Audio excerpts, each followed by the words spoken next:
Everybody for coming on. Good to see everybody who's watching this recorded. This is Thursday, June 6, 2024. This is number 138, Local Generative AI Models. It's going to be focusing a lot on Apple on-device GenAI for macOS and iOS. Very exciting stuff as a utility for new lead optimization for drug discovery. So what this table is basically, this is based on a lot of experiments that I've run. It's also based on just, facts on the internet as far as, what's it going to take as far as the RAM is usually the case. So I broke this down by the device, training model size, fine-tuning model size, and inferencing. So all of the experiments I'll show you later were inferencing. Training a model means that you're starting fresh, say for instance, with a brand new data set that somebody gives you, or say you want to train it on a specific set. Fine tuning is if you have something like Llama 3, and then you go on from there and you kind of specify in specific additional data sets that are important to you so that it can perform well.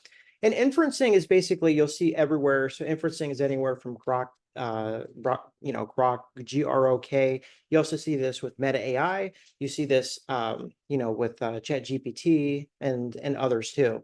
And it's basically, you have a model that's set. It's either been gone through its original training or further fine-tuned, and now it's ready to actually test, for specific questions that you have.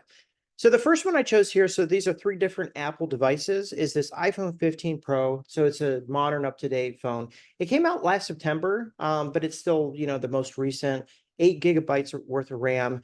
And the way I did this is basically, it's based on efficient processing. It's not if you can, right? So training an LLM that's say like 2 or 3 gigabytes is going to be some task, or even anything under a small model is basically a gigabyte or less.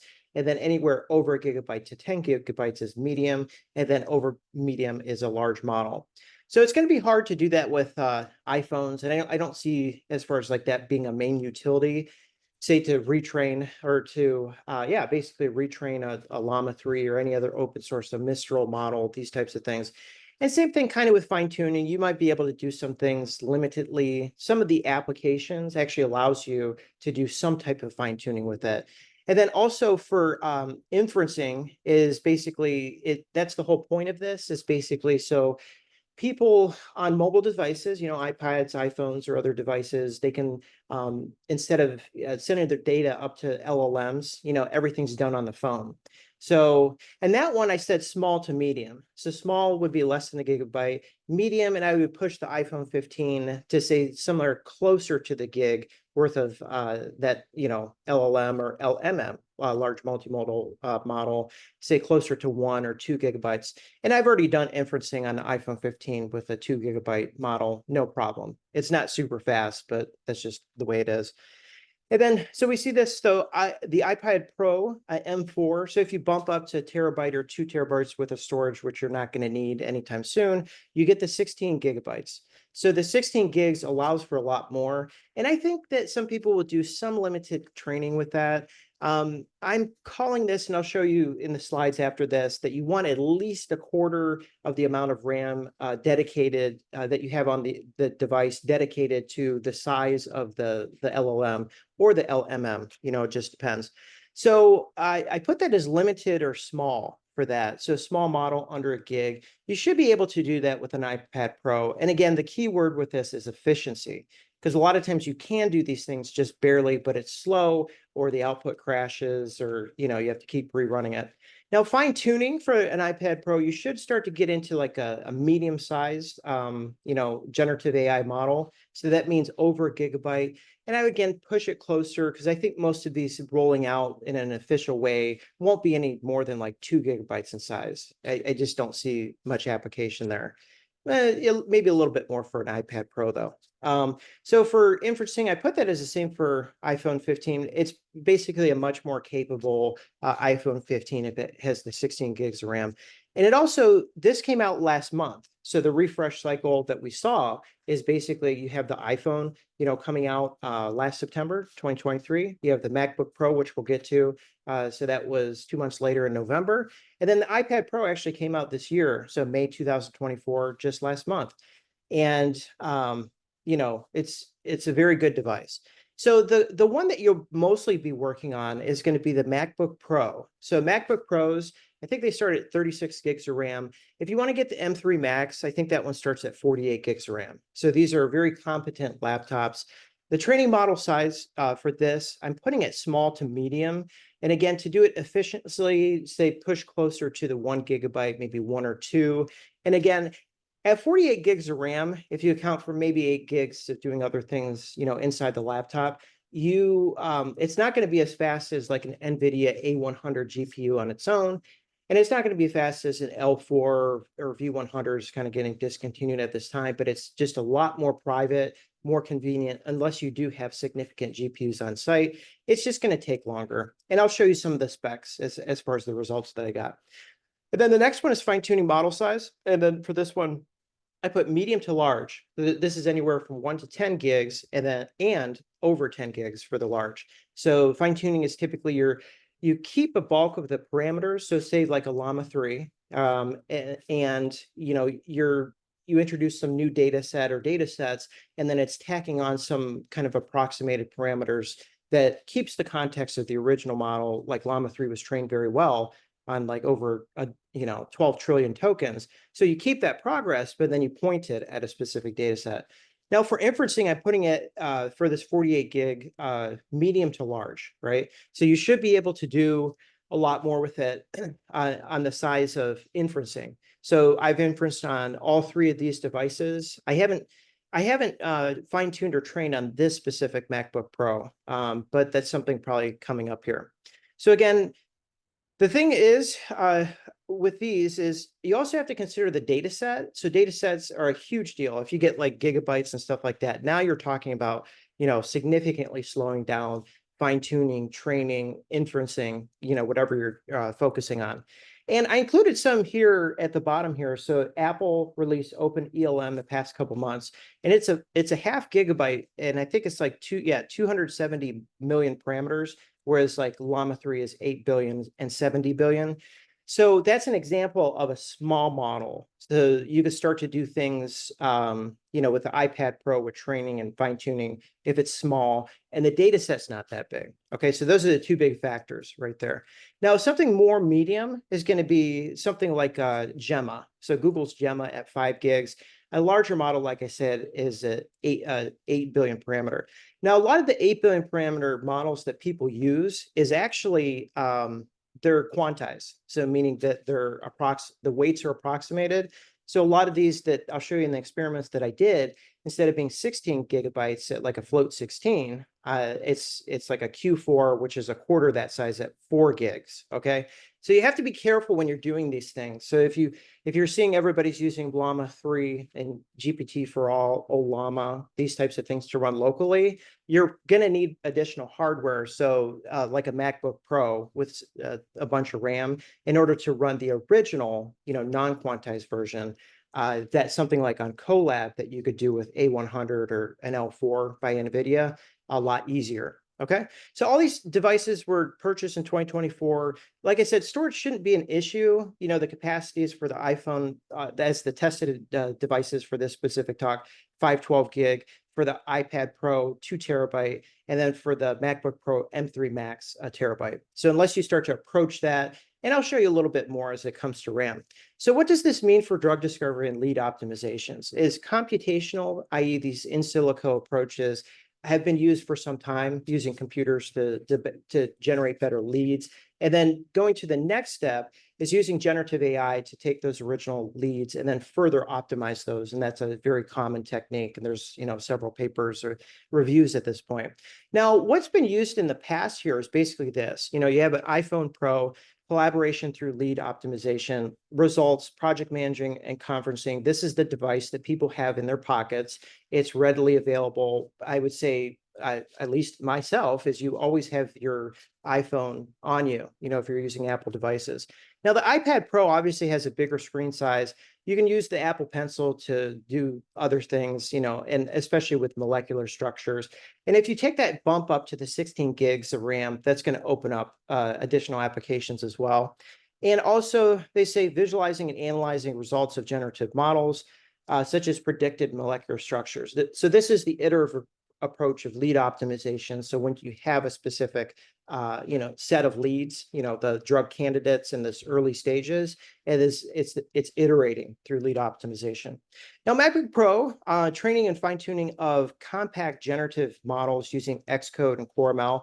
So this, you should be able to get into some decent applications. And again, you're going to be using MacBook Pro in specific, primarily to, make the apps for iPhone and iPad. So if you have to, fully train a model, it can't be too big. Like I said, like small or probably push or medium on the small side to do efficiently.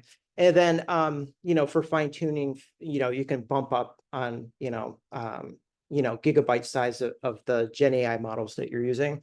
And it's also been used for more complex simulations and predictions, molecular docking, virtual screening. So we start talking about like that core fundamental nature of doing drug discovery, lead optimization, which is, one of the, if not the most computationally complex aspect of drug discovery.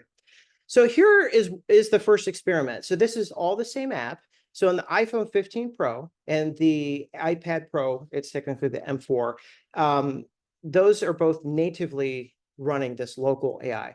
And on MacBook, it's not native, but it runs it. It's not going to take advantage of any of the extra power that it didn't look like. So again, this is the M3 Max, which is the top of the line. So it's the same question asked to all these, and the responses were good, but the ones that were run on the bigger devices with the 16 gigs of RAM here and the 48 gigs of RAM here, even though it doesn't even use nearly that amount, it probably more due to the processor in this specific case. And it's using it on this Microsoft, and it's called Phi 3 Mini 128K. It's context window, 2.19 gigabytes in size. So this is actually technically a medium-sized model, right? So it's over a gig. It ran on the iPhone 15 Pro, 14.11 tokens per second. And again, a token is a numerical representation of a word. So you're going to have more tokens than words. So if it has X number of words, usually it's somewhere like 1.3 times 1.6x x of tokens. So it's not a huge model, but it ran on all three of these. And you kind of get a sense. So if you go on to grok.com, which is an inferencing model, you can get over 1,000 tokens a second. So you can see all three of these in this, it's a smaller, basically iOS app. The max here was the iPad Pro for 28. And, that's just what you're dealing with. Now, again, this was not optimized for the MacBook Pro, and I did see a small increase in RAM here, and I didn't see much, if anything, increasing on CPU, pretty flat line. So this is just like the kind of the screenshot of, what's going on with the device. So, these types of things are just, very common to, see on these three types of devices.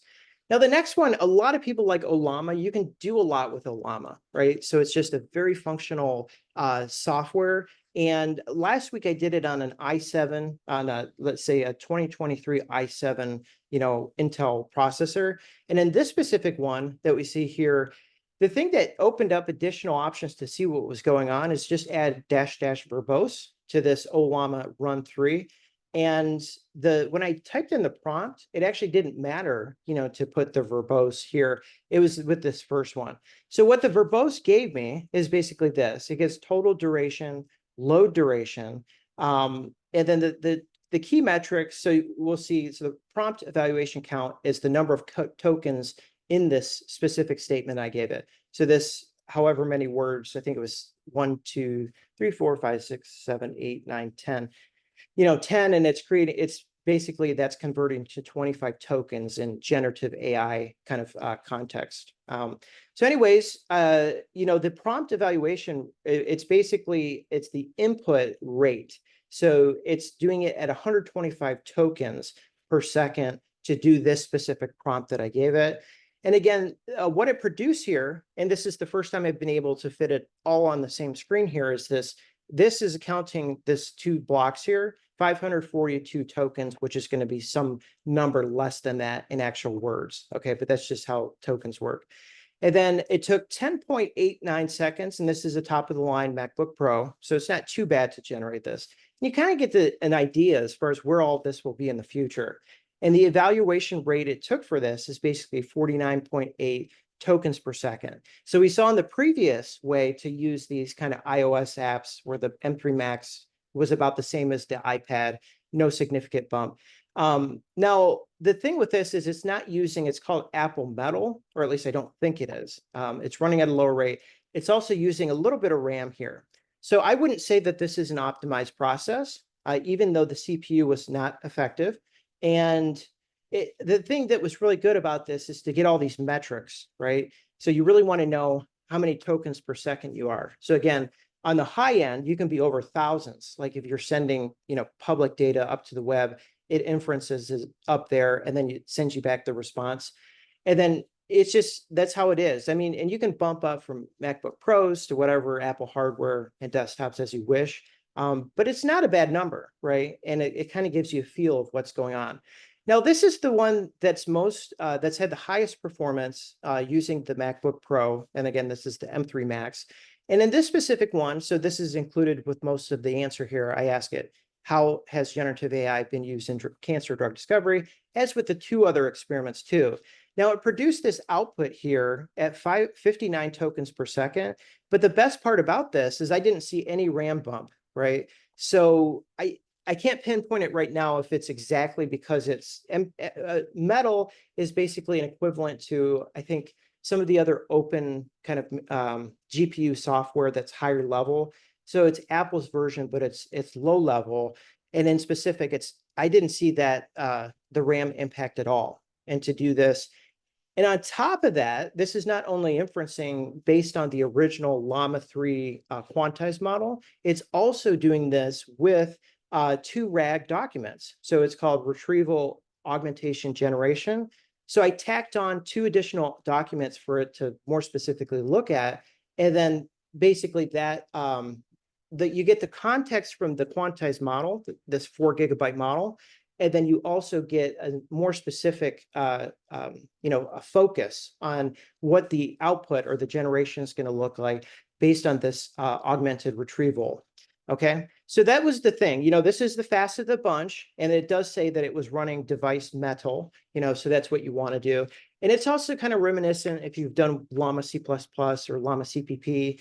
That tries to use Apple Metal as well, and it's in C++. But if you're just getting started, I would highly recommend doing this GPT-4All on the desktop. I've run it on Linux, obviously slower, it's older hardware, but it worked. And then it's working on my Mac right now.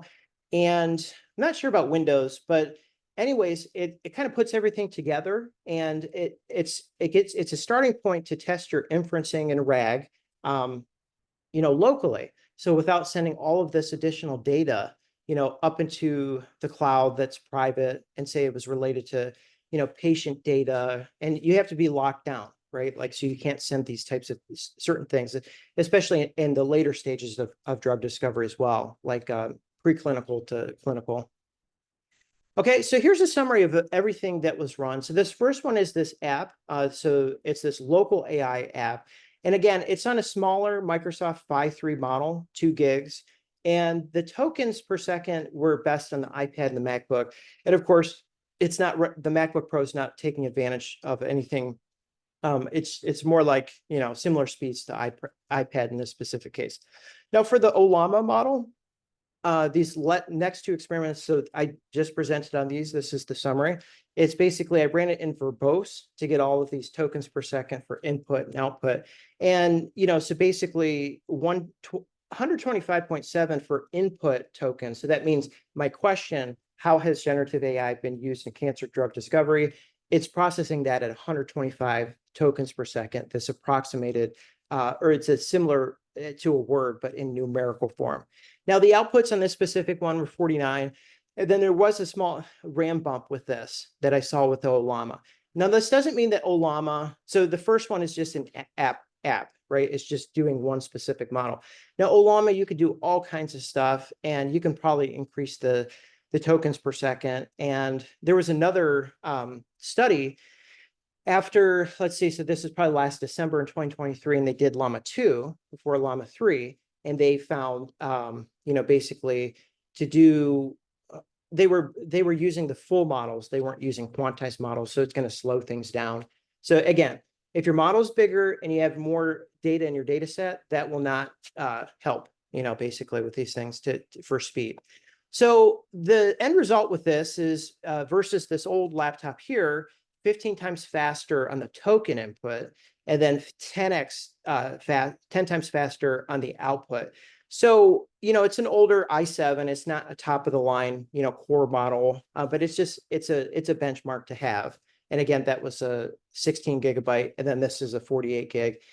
But that probably didn't make a huge difference there because you're not kind of pushing it in model size or data set size. So the one that's working the best is this GPT for all.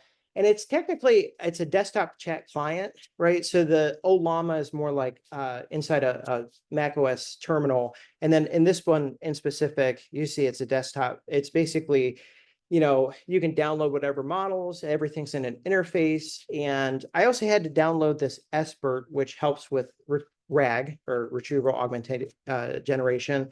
And that's what helps it also look at these two additional PDFs that I give it. So the tokens per second was the highest out of all of these at 59. And again, it was using metal. And I think that was a key.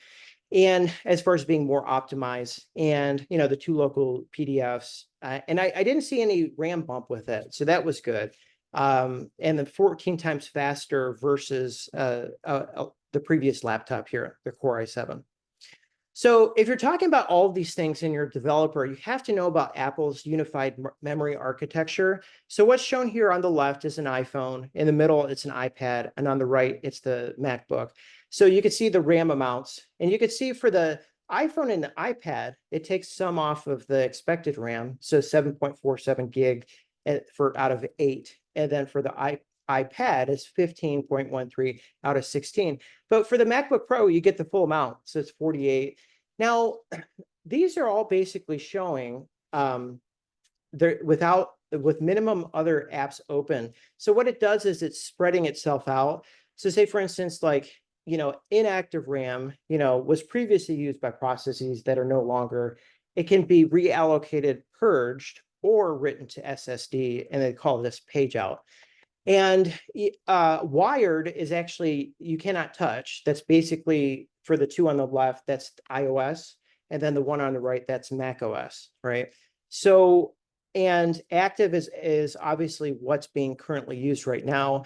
And these can switch in between. Now, what was interesting, they said free has is more accessible than compressed, is more accessible than inactive, is more accessible than active, and is more accessible than wired OS, which is, you can't really touch that one. So figure these aren't necessarily maxing out the hardware. It's just, it's fastest if it spreads itself out and keeps some of the previous memory inactive. So when you go to run large language models as a R&D developer, if you're an Apple developer, you should have access to a bulk of this, except for definitely the wired. And but with the compressed and the inactive, you should be able to either doing RAM dumps, or some type of automated process that the device does on its own, get access to it. Okay. And so basically, when I ran the iPhone 15 Pro with 8 gigabytes of RAM, I did have issues. It was really slow on it's a quantized version of Llama 3. So what that means is that it's 4 gigabytes instead of the 16 on Hugging Face, the original one, and bad output quality and speed. So that's where I'm saying. So, and I'll get to this in the next slide or two, but it's a huge deal. Basically, the smaller the RAM is, the less fraction. I'm sorry. You're going to need, if you run at bigger RAM, like the 16 gig or the 48 gig, you can use more of that RAM for the LLM or the large multimodal model as well. But you could use a less percent of that, for an iPhone, just because, you still have to account for the iOS. So for instance, on the iPhone, 1.2 gigs versus the iPad, 1.47. And, it's somewhat similar, but this is twice as amount as RAM. So you see, you're going to have more accessible RAM, as you go higher up. So if you're doing this type of development, you really want to make sure, get as much RAM as you can. And, that's how it is. So the next part here, so these are the guiding principles that I found for, so this is Apple on device, so generative AI. The first thing is workflow. So MacBook Pro, use it for training and fine-tuning models. And then the iPad and iPhone will be for inferencing and RAG. Now, whatever you do on the iPad and iPhone, you should be able to do on the MacBook Pro, okay? But that's just how it is. Like, I don't see any kind of mass training and fine-tuning going on an iPhone. And an iPad, you know, it's more kind of like a better inferencing device of an iPhone. The number two guiding principle, so optimize generative AI, large multimodal model or large language model size, and dataset size are top considerations for efficient use, okay? So those two things, so model size and dataset size is what's gonna dictate like how well, if it runs, and then how fast it runs.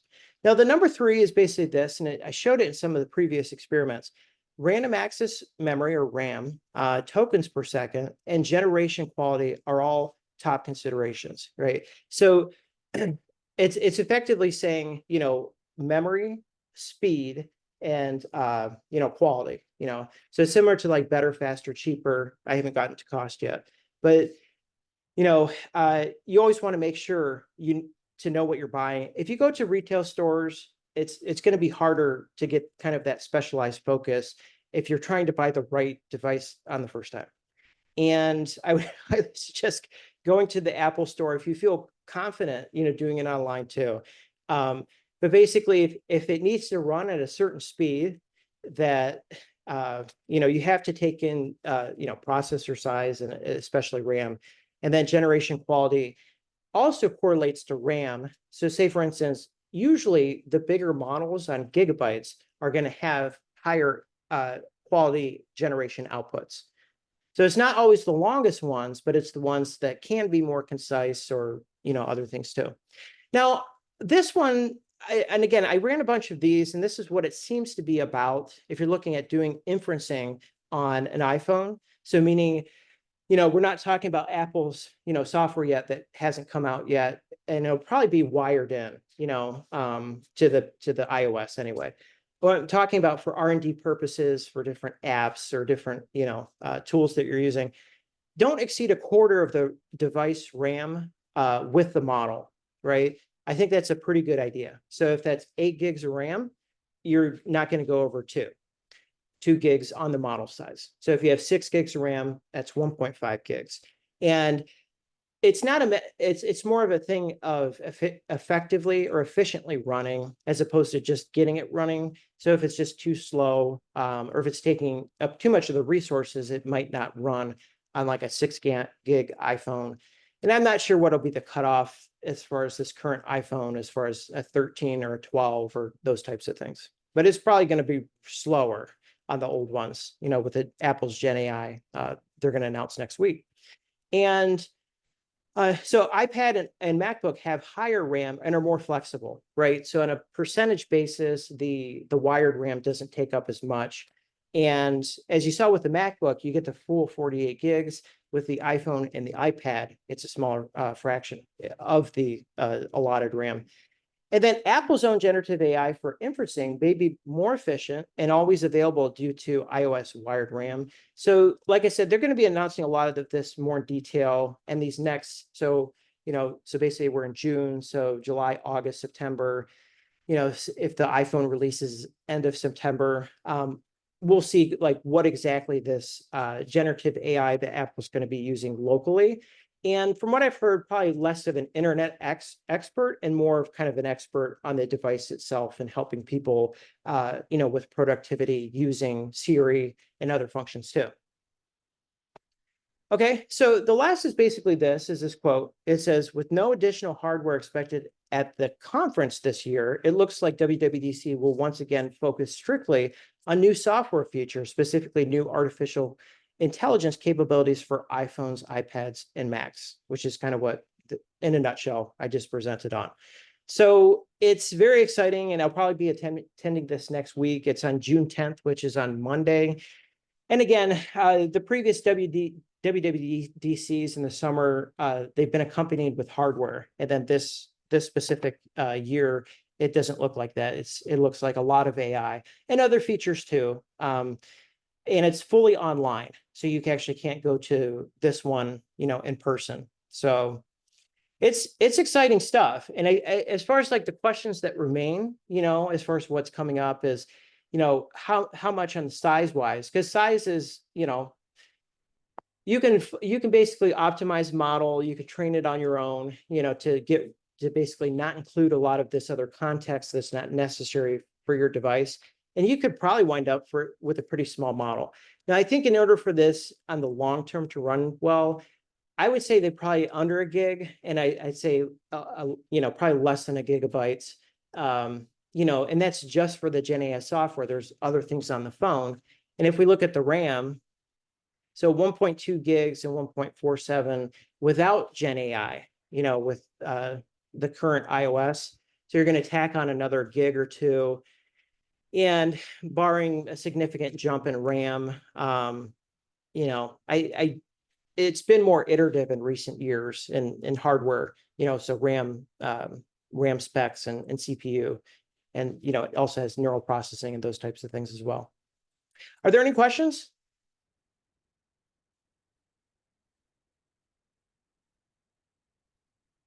So yeah, it's definitely fun and exciting times, I would say. And, it's the type of thing, if you've never, developed GenAI, I would definitely get into this today, right?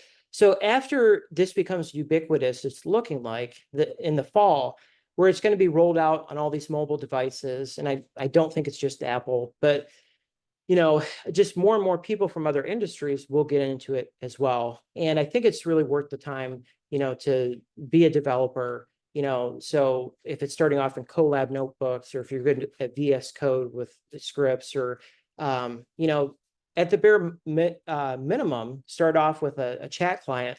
This was easy to download. And again, the menus are a little tricky as far as what they're calling them. Like one button literally says add/remove.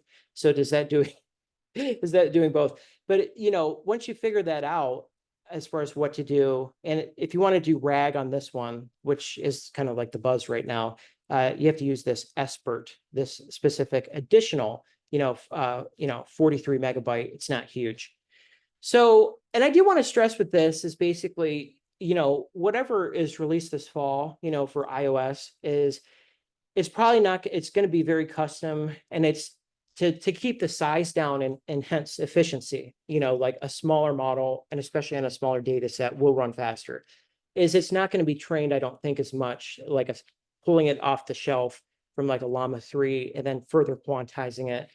It probably won't need all that context if it's going to be more like an expert on the phone, as opposed to, the leading, GPT 4.0, Llama 3, Mistral, these other ones that are trained pretty well on significant good chunks of the internet. And I think that'll be the key, for mobile devices moving forward with GenAI, is keeping the size down to keep the speed up and to not run as much in RAM. Again, if you have a gig model, that's approximately a gigabyte in RAM. And if you have other processes too, like we saw with RAM here, is that and again, this is it being spread out, and you should have access to a lot of this beyond, except for the wired amount here.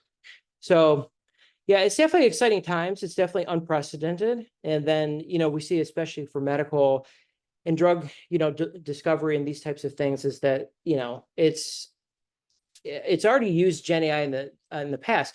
Now, one thing I forgot to mention in previous discussions, generative AI has been around for a while. It's the deep generative AI on these deeper models, that have increased in performance. So this is Llama 3, Mistral, these types of things have enabled higher and higher access to, AI that can help these processes, basically. So yeah, it's definitely been a work in progress. But we see that, like, when you have an ecosystem or whatever, if it's just all Apple or some other manufacturer, it's kind of like the workflow is designed around the hardware now, right? So say everybody carries the phone, an iPhone, and everybody, some people have access to an iPad. other people are, developers are working on MacBook Pros to create the inferencing software for the iPhone and the iPad. So, it's definitely, fun and exciting stuff. And it's part the RAM that's enabling these things and the processor. So the iPhone 15 is a little bit different. It uses an A chip. And the other ones, so the Pro, the iPad Pro, which came out last month, it uses M4, which is the most recent chip. And the MacBook Pro, the M3 Max was last November. So it's part the chip, and I have not gotten this for the fan to go on yet. And I did the Ollama experiments. I did the GPT-4All. I had a bunch of stuff open, and it hasn't come on yet. So meaning that it looks like it has a lot more gas in the tank. So, which is good to see. And and these types of little apps I would experiment with. So you can go on if you have an iPhone right now to download local AI. And basically what it gets you, it's this single, it's 2 or 3, it's like 2.5 gig file. And the bulk of it's occupied with this Microsoft, it's called 5.3 Mini at 2.2 gigs. And then you type in whatever. Now, the reason why I like this one is because it gives you the generated tokens per second. The time is good as well. So obviously, if you multiply, would that be, seconds times tokens per second, you should get tokens, right? So that's a third metric for you. But you want to have some way of measuring these. And this one, like I said, if you're doing this in terminal, Ollama run Llama 3 -- for both, gives you all of this additional information here. And this is just inside a terminal. I didn't even have to open up VS Code, and it outputs all of this. So, it's just it's good software, and you could do a lot more with Ollama. So if you missed the previous discussion in the previous week, it's basically you have Ollama, you have private GPT, which I had a harder time with, GPT-4All, you have Llama C++. And Hugging Face, you can also do locally. So again, everything here that I talked about was run locally, either on an iPhone, an iPad, or this MacBook Pro. And the other twos were Pros as well. But you can do Hugging Face locally. You can use LangChain with local models. And it's a game changer for a lot of industries, especially for medical, because you should be able to, say, put an app on an app store. And I believe you can just shut down the internet once they shut down the app's access to the internet. And it'll probably be operated in a more controlled environment than that. But, for instance, right? So, if you want to put your software up, then people can test it with, some data, that type of stuff. Now, if you want to be an Apple developer, it's like $100 a year. It's not that much. And I think for the apps, they take 30% of what the sell price is. So that's not bad. Like if you can get up and running, put some good apps up, it's hard to get like a Candy Crush right away, but it'd be more for scientific or whatever you want to use. So, it's a big ecosystem is the point there. And there's different approaches with this, but I would highly suggest following the principles that I laid out here, because you can get into this and say, oh, I just want to see if Llama 3 8 billion parameter, the full model from Hugging Face, runs on my iPhone.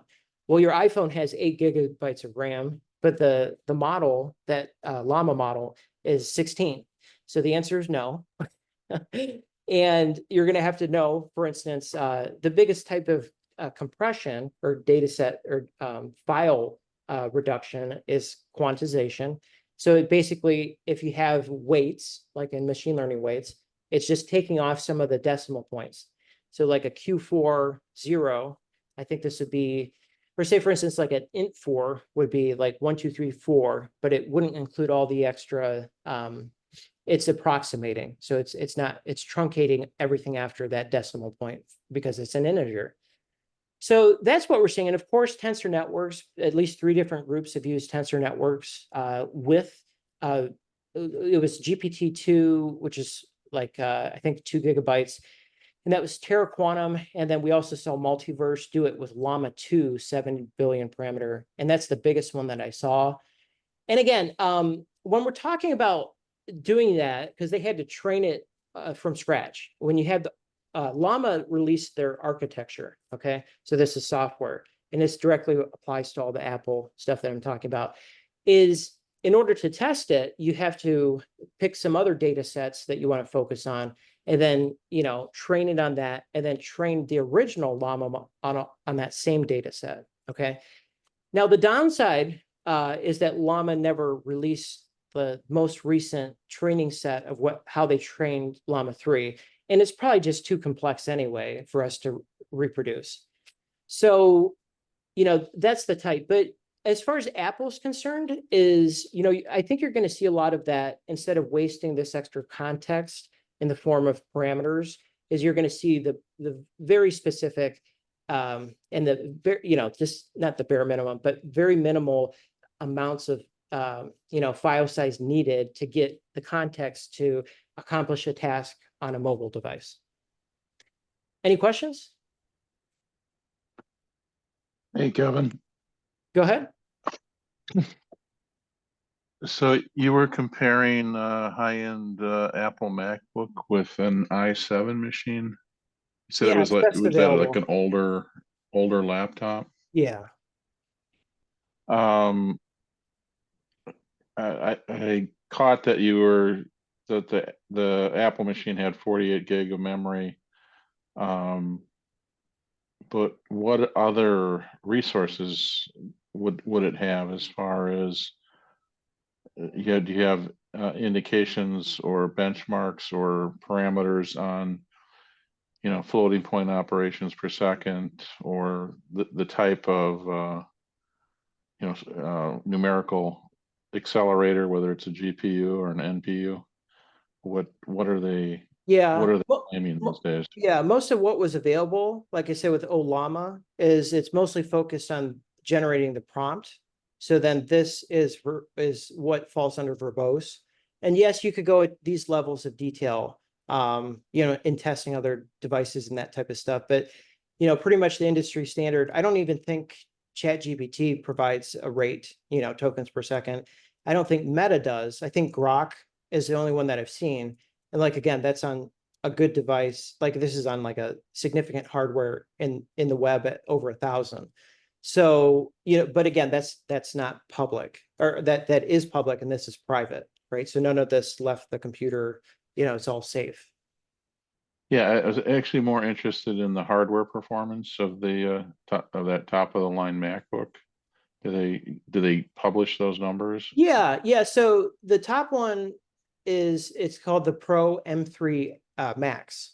So it's this little icon here that says M3 Max, and you can go up to 128 gigs of RAM and be at like $7,200. I think that's the max. And I think to get in, let's see, for 36 gig, that's just the original Pro M3. It's not the Max. And then to bump up to the M3 Max, it starts at 48 gigabytes. So if you were to go to a store, they typically just carry, like on the website, they'll have like example 1, 2, and 3. And then this was example 3 because that's what they had. And I needed some RAM because if I'm trying to do some of these things, like an A100 has 40 gigs of RAM on Colab right now, and even an L4 has 24 gigs of RAM. I knew I wouldn't have access to that full amount because there's other things like 3 gigs for the OS here. But yeah, you should be able to find a lot in that form. And there's a lot of benchmarking too, going from, it's called M1 to M2 to M3. And I would run. What does M3 mean? Is that the processor type? Yeah. So say for instance, it's I think it started with an M1. So that was it's like machine learning. And it did take some time for it to kind of warm up, I would say, to be able to be used across multiple applications. And I think with the help of Metal or Apple Metal, that it's gotten a lot better. And now it's more of like, and I don't know if it's standard, but it's working well for people across this. And I found a lot of this is saying like Apple is the first class citizen, Llama C++ said that, and a couple other platforms, they say Mac is preferred. And I had issues with the Linux, and I knew I was going to need some more RAM. But yeah, you could probably very easily. I did watch a YouTube video, and it was M3 Max, and he also had his previous M2 Max and M1 Max, and a lot of the jumps between M1 and M2 were smaller, and then I would say more the between the M2 Max and M3 Max, that was a bigger jump in some cases. So it seemed to be that way, like it was a better iteration than from one M1 Max to M2 Max. So aside from, it sounds like the memory size is variable, but does the M3 imply a certain level of numerical performance? That I'm Like, not sure. I do know. yeah. So say for instance, right now iPad is a generation ahead. So if you look at so this M4, okay, says iPad M4 16 gigabytes. That is the most recent M processor out. Now, if you were to spec out like a 16 gig M4 compared to M3 Max, the MacBook Pro probably would still outperform it because there's other things going on. But yeah, that's typically, they wanted it to be a huge thing. And this is back, say a couple years ago. And I remember them saying like M1. And I remember watching a bunch of these videos like for collab and stuff. And people say, I have an M1 processor on my laptop. And they just weren't good enough at that time. And I think now, especially with at least the last generation, with the M2 Max going into this one, is that a lot more people, like on the developer side, it's more kind of ubiquitous and it works at how it should. That's my take on that. Okay. I'm just wondering how it compares to latest generation of like machines based on i7. I just got an i7 uh, Gen 13. It has 16 cores. It's just crazy. And I can have a motherboard that'll go up to this ridiculous size of memory. I think I'm starting out with 64 gig, and you could put tons of solid state, like NVMe drives on this right on the motherboard. So you can get many terabytes of storage just like right on the motherboard. I'm just wondering how that would compare, how that's actually shaping up. And I haven't even added a GPU yet. You know, I you know Yeah, again, the and architect. NVIDIA 4000 series, like the RTX 4000, has got ridiculous amount of performance. So I'm just wondering how that would really compare. Yeah, and again, this is unified. So you get so many, cores of CPU, so many cores of GPU. I want to say that this is 40, 40, GPU cores, and then 16 NPU. They're called neural processing cores. So it's kind of Uh, like it's Apple's own thing. And again, um, it took me a while to adapt to it because I was used to just saying like, if I have a 24 gig L4, I have that RAM. And then here, it has to adjust for that.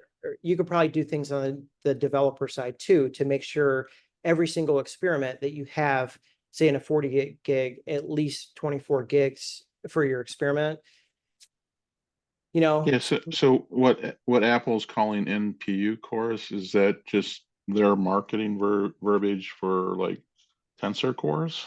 Do you know? Or I don't think it's the same thing as a tensor core. I know that they use them like in iPhones, like they'll have different types of cores and neural processing units, these types of things.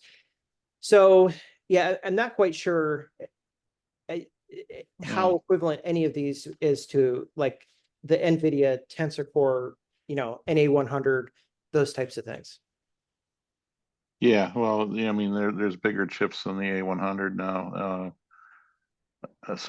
Somebody was just talking to, they started with a RTX 3000 series, and mentioned that board, it's a big board, but it's got 10,000 cores in it. It's just, and if you jump up to the 4000 series, you're talking more money for sure, but it's another big jump in just physical cores and performance. But NVIDIA calls all their GPUs have GPU cores, tensor cores, and now they have admin cores. So the biggest problem that NVIDIA has is keeping the chip busy, Yeah. because they can't pump data over a PCIe bus fast enough to it. Yeah, I think the main use case for all of this is between the three different architectures is definitely going to be something like you have your MacBook and then you're designing efficient, machine learning versions and for a while it's going to be like this, even after this year or maybe even next year, where you're limited kind of in development by the iPhone and the iPad, how much RAM it has. So then you go to your MacBook Pro and then, say, if you should be able to train, definitely fine tune and then especially do inference. But I would look at it, I think that's how it's going to be. It's more like, all of this other stuff that's in the web that I've used before, but again, I can't if it's like private data. But now it's saying like, okay, I want this specific application on an iPhone. It also has to run on an iPad. And I think there's going to be a lot of room to work with a MacBook Pro. I don't think as much with like an Air, and especially as you get into like the M3 Max, like top processor, over 36 gigs of RAM, these types of things. I think there'll be a lot to work with in that regards. Like I'm doing this specifically on my MacBook so that it will be a good application for the iPhone and the iPad.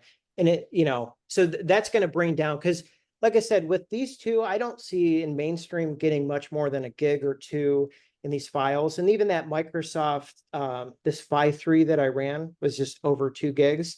And, just on an app on an iPhone, it's like, 14 tokens per second here, and then twice for an iPad Pro. But yeah, I think that's going to be the main thing is it. I don't think it'll be more, and again, in my opinion, it's more about like ubiquity. So saying like a bunch of people have these MacBook Pros. Our sole objective is to better the previous iPhone 15, Pro app or the iPad M4 Pro app, and those are only a gig or two. And then so I think that's still, you could do a ton with a MacBook Pro with that type of thing. And it kind of like more faster, obviously it's safer, it's private, and a lot of people aren't going to have rooms of GPUs or even one. So I think that's going to be the main thing, right? It's this ecosystem. The MacBook's going to do a lot of the heavy lifting. You wind up with these inference models so that, you could run on iPhone, 15 or iPad M4. I think that would make the most sense, right? Because there is other hardware out there, but I think in this specific case is if things have to be local, like legal documents and medical records, and once you get into preclinical trials and especially clinical trials, that becomes more of a priority. So you have this, pretty good local hardware that can work with these, gig or two size models. Interesting. Yeah, and people make bigger than that too, but I'm talking about efficiency, because this is probably conservative, this table that I made here, but you could bump up on these, but it's going to be slower. If you have a bigger data set too, on top of having a bigger model, that's slow.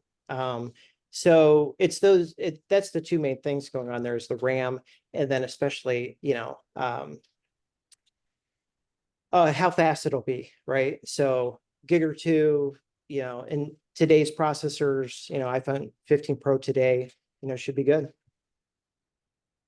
And I would anticipate the Apple model being just on the small side, because I think it'll be a very specific thing for very specific tasks, like, hey, Siri, this. And yes, it's going to have some context of human language and, dealing with people like dialects and stuff like that. So that's probably going to account for some of that weight. But there's just, it's a field of kind of optimization that we see where we can get pretty decent results. If they basically, this is trimmed down from 16 gigabytes to 4, for the model, and then, a coherent, good explanation on generative AI for cancer drug discovery. And likewise here, this again is about four gigs with a smaller, 43 megabyte. But yeah, I think that's one of, yeah, I definitely like that word is ubiquity, because it's just the majority of people say like, okay, here's what you need to do to train your own model privately, push it to iPad, iOS, and have your clients use that specific one or download it. And then, their private data doesn't go up. Like the ecosystem a little bit. And I would say that as opposed to just the sheer power, because that exists on the web as well, is that it's going to be more about like that objective of staying within that gig or two gigabyte range.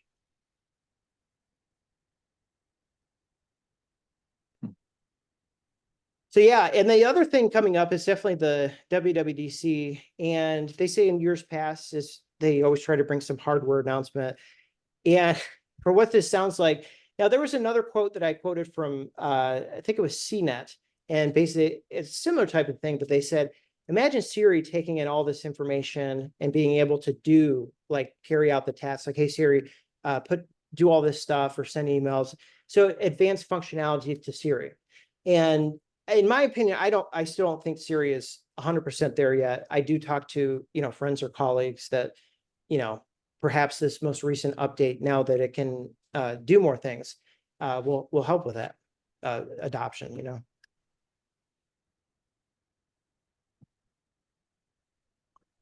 So yeah, this is all on YouTube. And like I said, it's definitely worth checking out. I should have these slides up later today.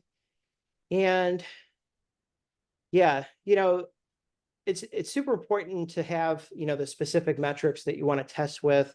So there's others too. There's private GPT and stuff like that. But what it'll come down to, so like this last one here. So, okay, this second one with Ollama is very customizable. This is just scratching the surface. This is just a terminal prompt. You can also do things like have it run as a, get another GUI or graphical user interface, and then use it with Ollama to do similar types of things as GPT for all. And there's just so many other different, software libraries that work with Ollama. And the one I haven't included, because it's more kind of on that technical side, is Llama C++. And that one in specific, that's the one that says, Apple's first place citizen. We support the use of Metal, Apple Metal, just like GPT for all. And it had additional quantization options instead of just 4Q. It goes all the way down to 1.5. And just like little things like that is like, oh, okay, if you're looking for leading edge, especially for, I would say macOS being #1 supported, it's Llama CPP. And I would say the Ollama is probably, out of what I've seen, is it has the most kind of like other libraries that it kind of feeds into, it supports. And when you go to download it, like I said, you need an additional GUI to work with it, as opposed to just the GPT for all. This one works kind of out of the box. And Well, another great information-packed presentation, yeah, I appreciate it. And Kevin. yeah, thank you. And Unfortunately, I got to jump, so I hope I'll see you next week. yeah, awesome.